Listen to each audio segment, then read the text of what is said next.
দোস্ত কি করছিস? নানি বাড়ি যাইতে হবে একটু, নানির শরীরটা খুব খারাপ। মোটরসাইকেলটা একটু নিয়ে চো। দোস্ত তেল নেই তো।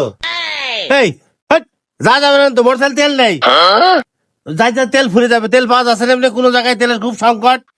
দোস্ত ওই সামনে পাম্প আছে, পাম্পেতে তেল কিনবো নি। চল, নানির শরীরটা খুবই খারাপ, এখনই যেতে হবে। দেখ একটু নে, চ চ।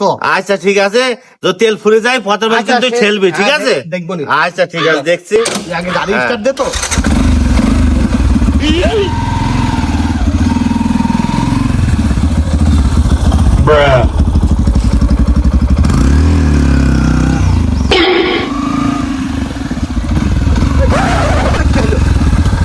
দোস্ত এই, তোর না বললাম তেল শেষ হয়ে যাবে, দেখেছিস কি হইলো?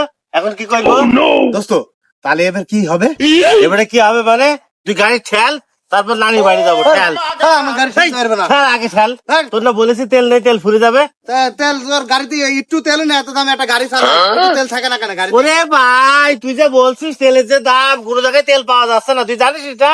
হ্যাঁ, আমি তোর বললাম না? এই ঠেল, আমি ঠেলতে পারবো না। তুই আগে ঠেল। এই, তোর এত দাম না, না। গাড়িতে তেল থাকে না কেন? তোর বললাম না যে তেল ফুরে যাবে, আমি এখন ঠেলে যাবো কি? তুই ঠেল আর আমি হ্যান্ডেল ধরে দাঁড়াবো। দে সালা, দে ঠেল, তাড়াতাড়ি ঠিক ঠেল। আছে, হ্যাঁ, ঠেল। এগুলো করা কিন্তু ঠিক নাই। না, আমি তোর বলেছি না তেলের দাম এখন অনেক বেশি, তেল পাওয়া যাচ্ছে না। এই,